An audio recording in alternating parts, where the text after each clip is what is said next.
Rose, tu n'aurais pas grandi par hasard? Non, maman. Pourquoi?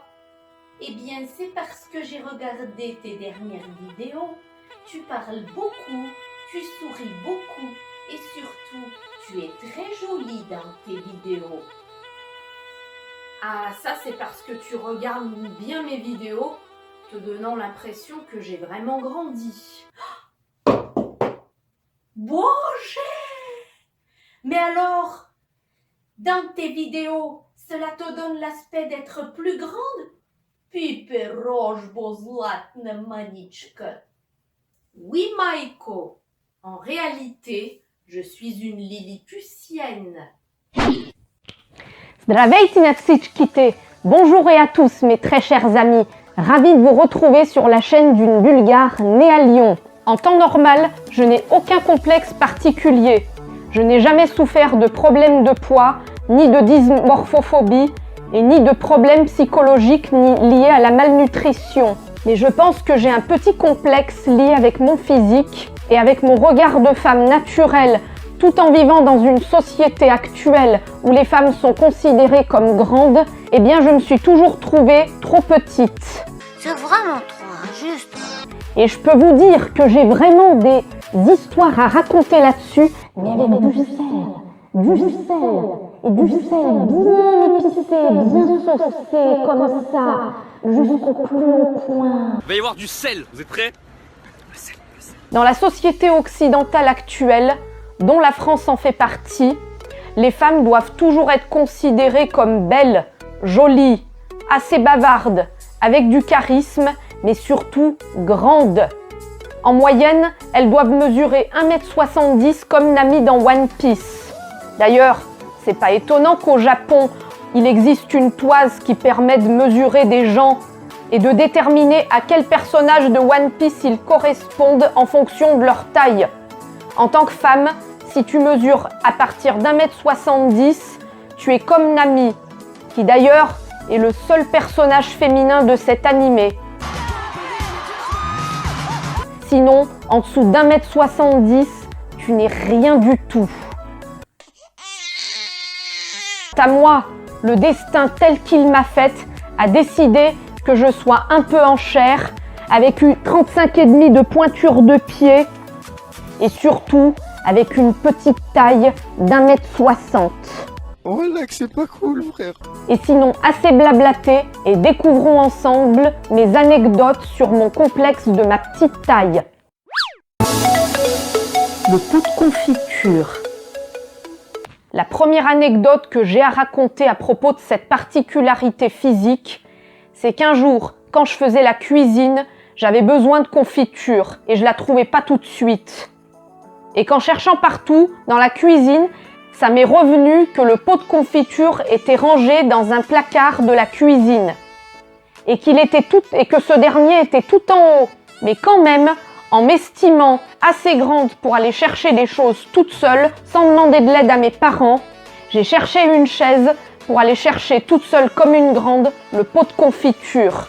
Mais à cause de ma petite taille, j'ai enlevé mes pantoufles, je suis montée sur la chaise et à cause de ma petite taille, je me suis hissée sur la pointe des pieds, redressée droit comme un i, j'ai tendu les bras vers le haut et je me suis hissée tant bien que mal pour aller chercher le pot de confiture qui était tout au fond du placard. Mais malheureusement, il était encore trop loin. Je m'étirais pour aller le chercher. Par chance, j'ai réussi à l'atteindre. Je réussissais à le toucher, mais je ne pouvais pas le déplacer. Je le déplaçais un tout petit peu, jusqu'à ce qu'il atteigne le bord. Et maladroite comme je suis, au lieu de le prendre, il a chuté du haut du placard et il est tombé sur le haut de mon nez, sur la bosse là. Par chance, il n'a pas cassé, comme il était indestructible et incassable, il avait un verre très solide. Par contre, la bosse du dessus de mon nez a saigné. Et ça saignait beaucoup. Merci la fraîcheur qui m'a envahi mon nez. Pour stopper le sang, j'ai mis de l'éosine et j'ai mis un strap.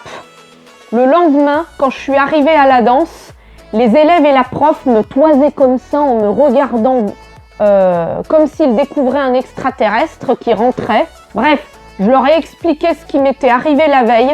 Finalement, ils m'ont comprise et pour le coup, tout allait bien. Le concert. Comme vous le savez, j'adore l'électro. Je rappelle que c'est l'une de mes passions musicales sans bornes. D'ailleurs, je l'ai déjà montré à travers une vidéo précédente dans un vlog à la fête de la musique. Si vous regardez cette vidéo pour la première fois sur ma chaîne et que vous ne connaissez pas du tout cette vidéo de laquelle je parle, allez voir cette vidéo, le lien est dans la description, en dessous. Bref, c'était à la fin de mon bac, je suis partie dans un festival d'électro avec mon frère autour de Lyon. Tout était bien, cool, calme, nickel, tranquille. Je suis rentrée sans problème, m'installer. Sauf que dans les concerts d'électro, tout comme dans les concerts de rock, de pop, et bref, tous les concerts où il y a des jeunes, eh bien, sachez qu'il n'y a aucune place assise, tout le monde est debout, et parfois même dans certains concerts où le public est serré les uns contre les autres comme des saucisses. Comme ça, comme ça. J'étais dans le concert avec mon frère et avec ma petite taille, j'avais du mal à voir ce qu'il se passait sur scène ainsi que les lumières. J'entendais le son parfaitement, mais je n'y voyais absolument rien. C'est comme un peu si tu mangeais à la fin du repas un dessert sans saveur et que tu avais perdu le goût. En gros, j'avais passé tout le long du concert caché dans le public. C'était un peu triste, mais le principal, c'est que j'avais passé un bon moment et c'est ça qui compte. La balançoire. Alors comme je l'ai dit plus tôt dans la vidéo, j'ai la particularité physique d'être petite pour une femme. Mais alors quand j'étais toute petite, vers 3, 4 à 5 ans, je l'étais encore plus. Et en plus de ça, j'avais une apparence très fragile. Quand j'avais 4 ans, j'étais allée en vacances avec mes parents et mon petit frère qui était bébé à l'époque, dans l'Aveyron. Sur le lieu de vacances, là où j'étais, il y avait une aire de jeu pour enfants, dont une balançoire. Et vu que j'adorais la balançoire, mon père m'amenait en faire. Et comme j'adorais ça, j'en réclamais encore, et encore, et encore, et encore. Et plus j'en demandais, plus mon père me poussait fort, et ça montait encore plus haut.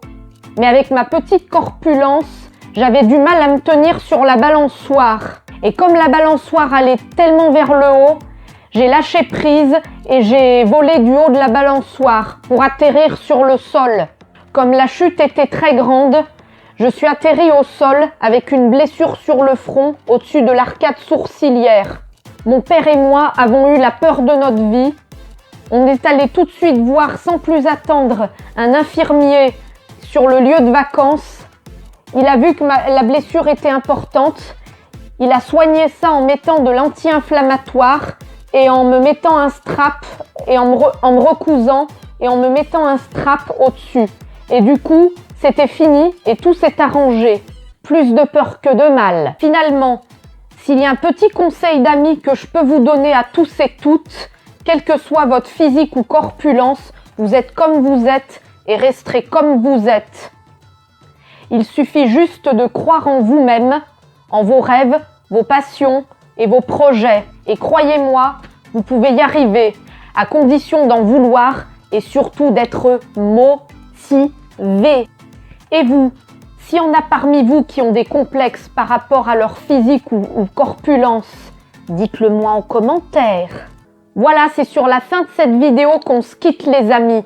Mais rassurez-vous, je vous retrouve la semaine prochaine pour une nouvelle aventure en vidéo. Et ça sera désormais et définitivement au même jour et à la même horaire, le samedi à 13h30. Si cette vidéo vous a plu, n'hésitez pas à mettre un pouce bleu, de laisser un commentaire sous cette vidéo et de vous abonner. Et je vous dis à très vite avec un cœur sur vous, Drasti.